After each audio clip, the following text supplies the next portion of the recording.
paid 1 credit for a junk container. It held alien girls in cryo-sleep. The market on Zarnek 7 was loud and messy, filled with junk, broken tech, and traders shouting to sell whatever they could. Jace moved quietly through the chaos, his coat heavy with desert dust. He wasn't looking for anything special, just parts for his crawler and maybe something to trade for food. But then, he saw it. A rusted metal shipping container, half buried behind broken crates. The metal was old and stained, with alien writing scratched across it, faded red letters that seemed like a warning. It was tagged, 1 credit, non-functional take, OR leave. Jace raised an eyebrow. 1 credit, probably empty, he muttered. Still, something about it made him stop. The seller was a fat old lizard-like alien chewing on dry leaves. You want it? The alien grunted. No refunds. Human, 1 credit, Jace asked, pulling the coin from his pocket. That thing's been sitting here 5 years, the alien said. No one could open it. Bad luck. Maybe haunted. Jace flipped the coin to him and walked over, placing his hand on the cold surface of the container. There were bolts welded shut, and a thick locking mechanism that looked melted by plasma. Let's see what secrets you're hiding, Jace whispered.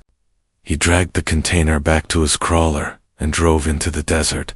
He didn't stop until the suns began to set and the rocky hills cast long shadows across the sand. There, in the quiet of his small repair shed, Jace set to work. It took 3 hours, a plasma cutter, and nearly burning his hand. But finally the door groaned open. The air inside was cold, like it hadn't been touched in years. A thin mist rolled out, followed by a sharp smell metal and medicine. Jace stepped back in shock. Inside were 7 large cryopods, stacked neatly in 2 rows, glowing faint blue. Each pod held a girl, not human, but humanoid. Different skin colors, pale silver, glowing gold, deep violet, even transparent blue.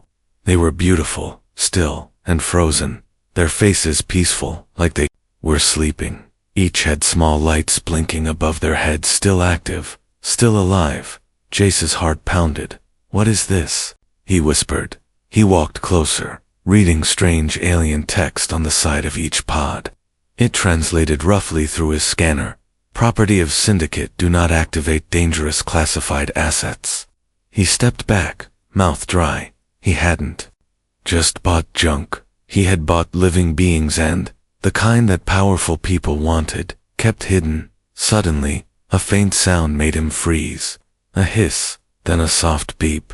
One of the cryopods began blinking red. Then, her eyes opened. The girl inside had emerald green skin and glowing orange eyes. Her lips trembled, and her fingers twitched inside the glass. Jace panicked and slammed the emergency release button. Steam burst out, and the pod opened with a loud hiss. She gasped for air, then collapsed forward into Jace's arms. He caught her, shocked by how cold her body was. Her skin was marked with strange scars and glowing tattoos. She looked up at him with fear and whispered, "Where am I?" Before Jace could answer, the lights went out. Total darkness. Then, bang, bang, bang. Something hit the outside of the shed hard. 3 times. Jace grabbed his old plasma pistol and looked at the door. Another bang, louder, like metal tearing. The girl clutched his arm tightly, her body shaking. "They found us," she whispered. "We have to go." Now Jace didn't move. "Who found us? What are you? What is this?" But the only answer was the sudden scream of a scanner alarm. Incoming ship detected. The system said, "Damn it," Jace growled, turning toward the panel to shut it down. He looked back at the other pods, still frozen. No time to open them, he muttered, grabbing the green girl and lifting her up. She was light as a feather, but burning with fever. He ran out to his crawler, loading her in just as a shadow fell across the shed. A black ship, silent and deadly, hovered above, doors opening slowly. He hit the accelerator, kicking up a storm of dust. Behind him, the shed exploded in flames. Jace didn't look back. He had paid 1 credit for a rusted box. Now, he was running for his life with an alien girl in his arms, 6 more frozen in the dark, and a question burning in his mind. What had he just uncovered? The crawler rattled through the desert as the twin moons rose slowly behind the clouds of dust. Jace gripped the steering bar tight, glancing at the alien girl beside him every few seconds. She was sweating, breathing fast, her body shaking. Even as he covered her with a thermal blanket, he had no idea who she was, or what he had just gotten into. He just knew someone had tried to burn him alive minutes after he opened that container. And now he was running. The crawler bounced over a sand dune, and Jace cursed under his breath. The scanner showed no ships behind them yet, but he knew better than to relax. She suddenly spoke, voice soft and rough, like someone who hadn't talked in years. How many others? Jace looked at her, confused. Others. The girls, she whispered, in the pods. Are they safe? Jace nodded slowly, still in the container. I only had time to pull you out. Her head dropped weakly against the seat. We don't have much time. He didn't ask why not yet. Hours later, Jace reached the old mining cave he sometimes used for shelter. It wasn't much, just stone and sand and silence, but it was hidden. He helped her out of the crawler and carried her inside. Her skin still felt like ice, but her eyes were awake now, watching him. He lit a fire using an old ignition crystal, the flames flickering across the cave walls. For a moment, there was peace. Then she spoke again. I'm leery, she said. I was 15 when they froze me. Jace frowned. How long ago was that? She looked down. I don't know. But I remember pain. I remember screaming. Then, darkness. She pointed to the glowing mark on her neck, a symbol burned deep into her skin. They took us from our homes, said we were rare, valuable, perfect for breeding, for experiments, for war. Jace felt sick. He looked into the fire, then at her again. What are you? He asked. Who were they? She didn't answer directly. Instead, she asked, You bought the container. For how much? Jace rubbed the back of his neck, embarrassed. 1 credit, he said. She stared at him, silent for a long time, then laughed quietly. 1 credit. For 7 lives. Jace stood up, pacing the small cave. I need to get the others out, he said. We'll go back when it's safe. She grabbed his arm. No, there's a beacon inside, a hidden signal. He froze. It activates when 1 pod opens, she continued. They're already coming. Jace's face darkened. You mean that ship? The one that bombed my shed? She nodded. They'll come in waves, and next time, they won't just destroy your place. Jace took a breath and made a decision. He powered up the old transmitter in his crawler, linked to a deep space private channel he rarely used. It was encrypted, off-grid, and dusty, just like everything else he owned. He sent a coded message to an old contact on the outskirts of Sector 9. No questions, just coordinates and 1 word. Help. Leary watched him work, then leaned her head against the wall. You're different, she said quietly. Most people would have sold us. I didn't even know what I had, he replied. Still don't. She smiled a little, eyes heavy with sleep. That might be why you deserve to know. Jace looked at her. Know what? She whispered 1 sentence before falling asleep. We were made to awaken something the galaxy forgot. Jace stared at her for a long time. Then he walked to the edge of the cave and looked out into the night. The stars above were clear, but somewhere out there, something was moving toward them, and he wasn't sure if he'd just saved a girl, or disturbed a secret far bigger than he could understand. Wind howled outside, cold and sharp. Jace pulled his coat tighter. Tomorrow, he'd go back for the others, even if it killed him. Jace didn't sleep that night. He sat by the fire, watching Leary breathe softly as she slept. Her body was wrapped in 2 thermal blankets, but her skin still glowed faintly with unnatural energy. There was something strange about her, not just her beauty or her voice. She felt like a secret wrapped in mystery, like a bomb hidden under soft snow. When the first light of dawn touched the rocks outside, Jace stood and stretched his sore arms. He checked the pulse pistol, reloaded the crawler's battery, and stepped out into the wind. He had made up his mind. He was going back for the others. The drive was rough, the sand now harder from the night winds. Jace reached the container just before midday. The area was quiet to quiet. His burned-down shed still smoked in the distance, and a black scorch mark ran across the ground where the enemy ship had landed. But the container was still there, half hidden under sand and rock. Untouched, he stepped forward, slowly, hand on his weapon. As he reached the container, a sharp sound made him freeze. It was a voice, weak and soft. Is someone there? Jace's eyes widened. One of the pods inside had opened on its own. He forced the door wide and rushed in. This time, he found a girl with silver skin and violet eyes, sitting inside her pod with trembling legs. Her hands were shaking as she held a torn photo in her palm. He stepped forward, and she stared at him in fear. "I'm not here to hurt you," he said quickly. "I'm here to get you out." She didn't speak, just nodded and reached for his hand. One by one, he opened the other pods. Each girl was different, different worlds, different scars, different languages. One had claws, another had glowing hair like fire. One was so light she floated above the ground without trying. But all had something in common: pain, confusion, and fear. By the time the seventh pod opened, Jace was sweating, out of breath, and dizzy from the energy flowing through the air. He loaded the girls into the crawler carefully, helping them sit, rest, and drink the water he brought. As he was about to start the engine, a loud warning flashed across the screen. Proximity alert, incoming craft. He looked up, eyes narrowing. On the far ridge, something shimmered in the air, then solidified. A long black ship, smooth and silent, now hovered above the rocks. Jace cursed under his breath and hit the accelerator. The crawler roared forward, kicking up a sandstorm behind it. The ship didn't shoot. Not yet. It released.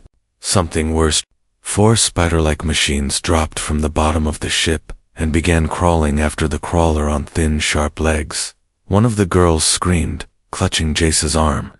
"They're hunter drones. They don't stop, ever." He swerved hard, avoiding a laser beam that burned across the sand inches behind them. The crawler shook violently, and one of the wheels started sparking. One of the girls, a blue-skinned one with short horns, looked at him, then crawled to the back of the vehicle. "What are you doing?" Jace shouted. She didn't answer, just opened the back panel and stared at the drones. She raised her hand, and a strange pulse of light surged from her palm. One drone exploded instantly. The others paused, shaking like they'd been hit with a storm. Another girl, pale gold with silver eyes, stood beside her and whispered something ancient. Her voice echoed unnaturally, as if 2 people spoke at once. The sand beneath one drone swallowed it whole. Jace couldn't believe what he was seeing. They weren't just girls, they were weapons. Or maybe something even more dangerous. The last drone jumped and landed on the back of the crawler. It started cutting through the metal shell. Jace grabbed the emergency release and slammed on the brakes. The drone flew forward and hit a rock, shattering into pieces. The crawler came to a stop deep in a narrow canyon. Smoke rose from the engine, and one of the girls had a bleeding arm. Jace turned, chest heaving. "We can't run anymore," he said. "We need answers." The silver-eyed girl looked at him. "Calm now. You want the truth," she said softly. "Then you better be ready for what we really are." The girls looked at each other, a silent agreement passing between them. Leary placed a hand on Jace's shoulder and said, "You didn't just find us, Jace. You woke something that the Syndicate buried for a reason." As she spoke, a glowing map appeared from her wrist, projecting an image of an ancient place hidden deep underground. She pointed, eyes serious. "If you want the truth, we go here." Next, Jace nodded slowly, not fully understanding, but knowing one thing. Whatever these girls were, the galaxy was not ready for them, and neither was he. The desert sun dropped fast, and shadows crawled up the canyon walls as Jace repaired the crawler with shaking hands. He worked silently while the 7 alien girls sat in a circle, speaking in hushed voices. They didn't talk like strangers anymore. It was like their memories were slowly returning pieces of who they were before the cryo sleep. Jace couldn't hear everything they said, but he caught names, dates, and words that made his skin crawl. He paused when he heard one of them say, "The temple. It might still be alive." When the crawler coughed back to life, Leary climbed into the passenger seat and showed him a new route on the glowing map. "We're close," she said. 2 hours west, into the shattered rocks. Jace didn't like the name, but he drove anyway. He didn't ask questions, not yet. He didn't need to. His gut already told him this wasn't just about escape. It was about something buried, and these girls were somehow tied to it. As the crawler entered the jagged cliffs, the wind began to howl through the narrow stone walls. Dust whipped past them, and the rocks looked like broken teeth. Sharp and twisted by time, Leary leaned closer, her voice low. "There's a door, hidden under the red moon's light." Jace blinked, confused. What does that mean? But before she could explain, one of the girls in the back cried out. "There," she pointed, "the stones. They're moving." At first, Jace saw nothing, just rock and shadow. But then, a section of the cliff began to slide away on its own, revealing a dark tunnel leading into the mountain. Symbols lit up along the walls, glowing the same color as the girls' tattoos. They weren't just guests here, they were keys. Jace parked the crawler outside and followed them inside with a flashlight. The air grew colder as they walked, and the silence inside felt too perfect, like the whole place had been waiting. As they moved deeper, murals on the walls began to tell a story. Alien queens with flowing hairs stood over armies, each holding glowing spheres in their hands. Underneath them were faces, different races, different ages, all kneeling. "Is this a temple or a throne room?" Jace asked. Leary whispered, "Both." In the center of the chamber, a large crystal altar pulsed with faint light. The blue-skinned girl stepped forward and placed her hand on it. The entire room responded. The lights shifted, the floor vibrated, and something woke up. A hologram burst from the ceiling, showing stars spinning fast, zooming into a single point, a lost planet marked with red rings. Then a voice spoke, not in words, but in emotion. Jace could feel it. Lost power, war, hope, all flooding his chest. He dropped to one knee, breath stolen. "What is this?" he gasped. Leary's eyes filled with tears. "This is where we were born," she said, "not in flesh, but in purpose." Each of the girls began to glow faintly, their skin reacting to the energy of the place. One by one, they approached the altar and placed their hands upon it. Symbols lit up across their arms, necks, and backs, different for each one, but connected like a puzzle. Jace looked around, overwhelmed. It wasn't a trap or a tomb. It was a message. Suddenly, the room shook violently, and dust rained from the ceiling. A deep grinding sound echoed through the tunnel behind them. Jace pulled his pistol, instinctively turning toward the entrance. The sound grew louder. Something was drilling through the rock. "They found us," one girl said, her voice sharp and angry. "They weren't supposed to find this place," said another. Leary stepped forward and grabbed Jace's arm. "You brought us here," she said, "and now you have to protect what you've woken." The wall behind the altar cracked, and a hidden door slid open. Beyond it was a smaller chamber, full of relics, old armor, and weapons powered by energy Jace couldn't name. He grabbed a blade that pulsed in his hand like it had a heartbeat. Leary took a staff, glowing at the center, her face calm and sure. "You wanted the truth," she said. "This is the beginning of it." Outside, explosions rocked the entrance as the enemy broke through. The black-armored syndicate soldiers stormed in, weapons raised. Jace stood in front of the girls, the strange blade humming in his grip. He was just a scavenger who paid 1 credit for a broken box, but now, standing between monsters and miracles, he was something else. The first shot didn't come from Jace. It came from the smallest girl in the group, the one with eyes like burning coal and hands that shimmered with sparks. She raised her arms, screamed something in a forgotten language, and a wall of force erupted across the tunnel. The Syndicate soldiers flew backward, like toys thrown by a storm. Jace barely had time to react. He turned and saw the girl collapse, steam rising from her skin. She had used too much power, and now she lay unconscious. The others stepped in without hesitation. The blue-skinned girl, whose name he still didn't know, moved with lightning speed. She didn't use weapons. She was the weapon.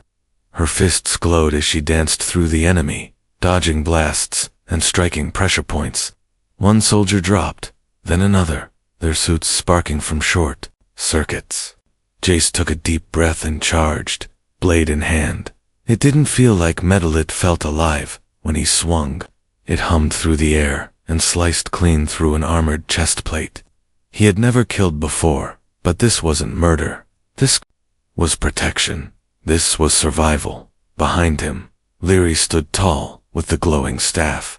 Her hair floating as if underwater, she chanted words in a rhythm that echoed across the walls. Energy beams shot out from the head of the staff, striking down anything that came close. But the enemy didn't stop. More came through the tunnels, faster, wearing heavier armor. These weren't just soldiers. These were enforcers, the elite units of the Syndicate. Bred for one thing, erasing problems. Jace felt his arm go numb from blocking a strike. He fell to one knee, vision swimming. One enforcer raised a heavy weapon above him, but before it could fall, a different sound cut through the chaos. It was a high-frequency scream, like a machine breaking apart inside the mind.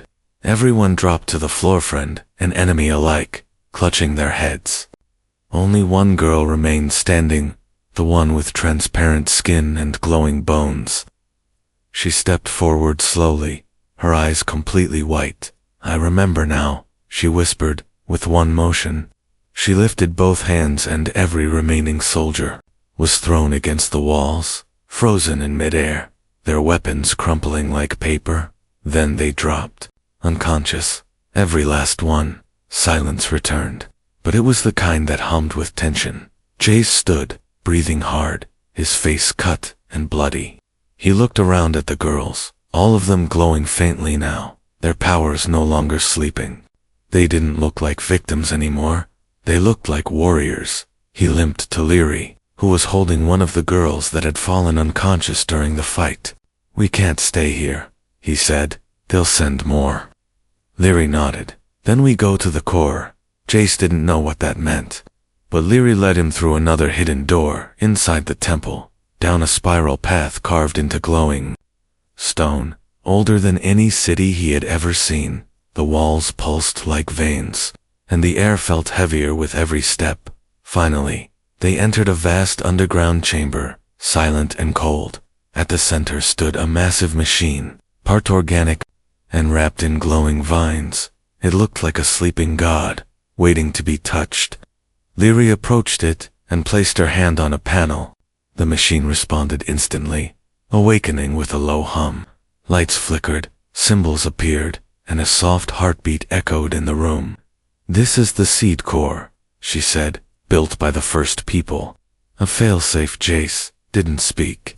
He couldn't. He had no idea what any of this meant, but he knew it was bigger than anything he'd ever been part of. Lyri turned to him, her voice calm. "They made us to protect this, and to carry it when the time came, and now the time has come." The machine began scanning the girls, identifying each of them with glowing markers above their heads.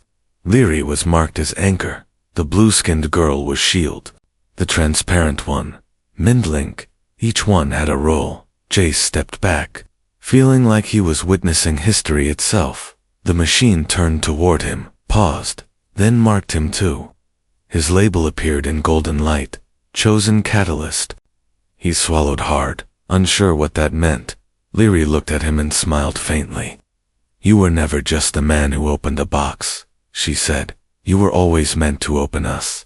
The chamber lights dimmed, and the machine projected a new star map. Not of the galaxy, but of many galaxies, targets marked, paths drawn, warnings highlighted. Jace took a step forward, and everything inside him whispered the same truth. This wasn't over. This was just the beginning. The wind howled louder as they left the ancient chamber. Jace didn't look back. Not because he didn't want to, but because he couldn't. What he saw on that machine, the map, the warnings, the rolls, was still spinning in his head. He had come to this planet as a scavenger, hunting for junk.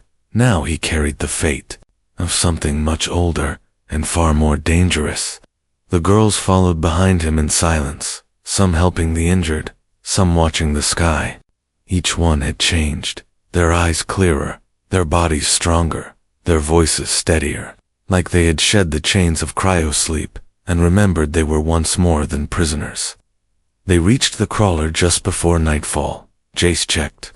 The energy cells almost dead. The last fight had drained power faster than expected. They wouldn't make it far, not with enemy ships searching from above. "We need cover," he said, mostly to himself. Leary pointed to the mountains ahead, where thin blue lights flickered between the peaks. "There's a place," she said.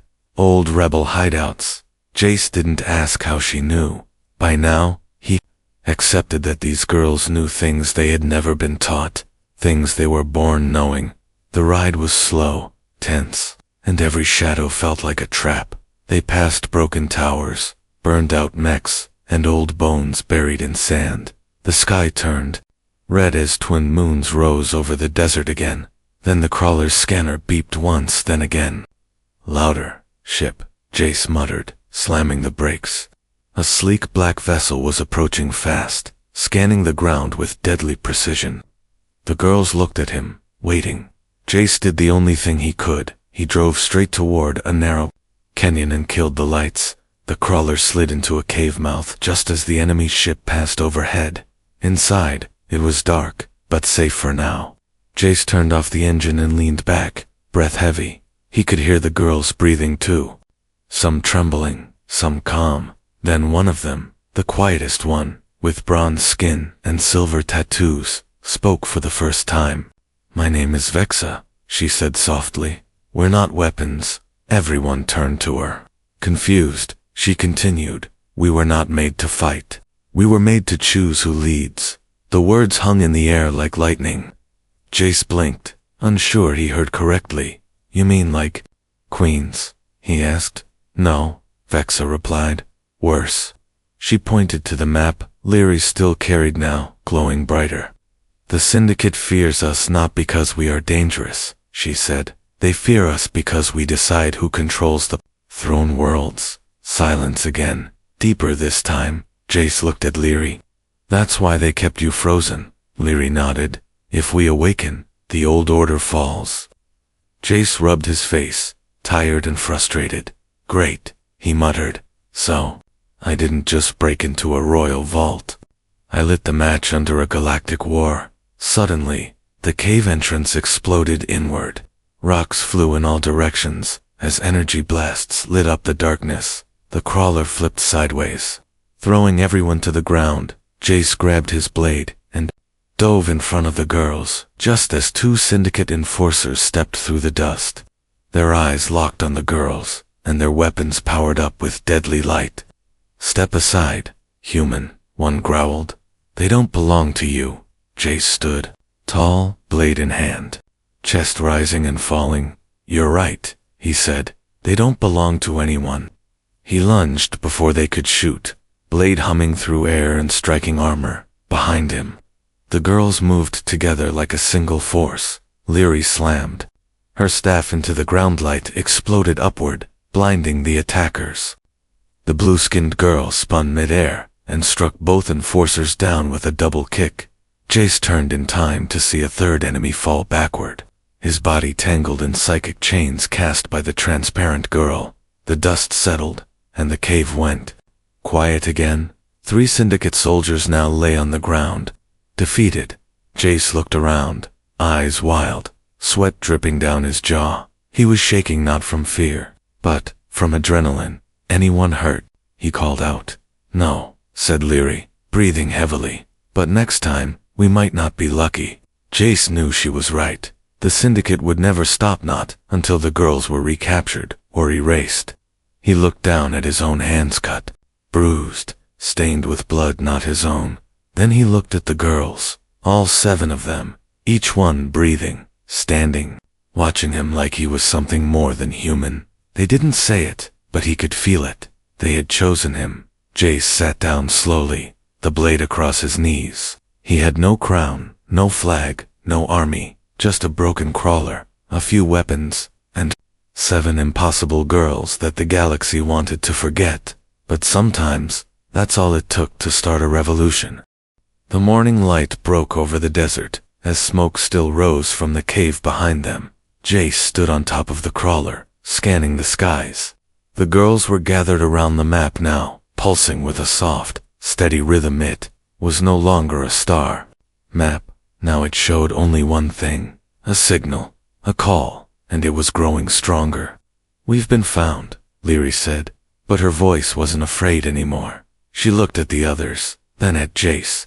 "They're not coming to capture us this time." Jace frowned. "Then why are they coming?" "To silence the message we've awakened," she answered. The signal had gone out, across dozens of systems, an ancient pulse, meant to trigger forgotten receivers. Every world that once bowed to the old code, every race touched by the seed core's influence, they would hear it. Some would remember, some would resist. But one thing was certain, nothing could stop it now. The girls moved quickly, arming themselves with what little gear remained. Jace took position by the mounted turret on the crawler, old tech, unstable, but powerful. He looked down at the 7 girls, who were once frozen and forgotten. Now they stood like queens, ready for war. He couldn't believe they had started with a 1-credit purchase. It almost felt like fate had tricked him into something bigger than life itself. In the distance, the sound of engines began to grow louder. Not one ship, but many. Jace narrowed his eyes. He counted at least 5 syndicate warcraft approaching from different angles. Low, fast, silent killers. "We can't fight that," he muttered. "We don't need to," said the blue-skinned girl. She stepped forward and raised her hand. From the dust, something began to rise, pieces of broken machines, torn syndicate gear, and hidden panels from the ancient site. They snapped together like puzzle pieces, forming a glowing ring. It pulsed once, then opened into a swirling light, a portal. Jace's mouth dropped slightly. "What is that?" Leary placed a hand on his arm. "A door to the council world," she said. "The last place where their voices were heard." "You want me to go through?" he asked. "No," she said. "You're coming with us." The ground shook as the syndicate ships began to fire. Explosions lit the canyon walls, dust and heat filling the air. Jace aimed and fired the turret, lighting up the lead ship's wing, sending it spiraling into the rocks. The girls moved fast, some deflecting fire with glowing shields, others using psychic pulses to throw back attackers. It was a blur of motion, of fear and fire and blinding light. Jace yelled over the chaos, "Go, I'll cover you."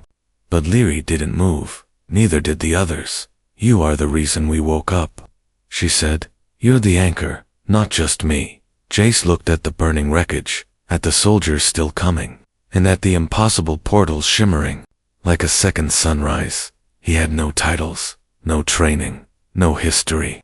But these 7 powerful beings, capable of bending reality, had chosen him. That meant something. He took one final shot at an enemy drone, then jumped down and followed them through the portal.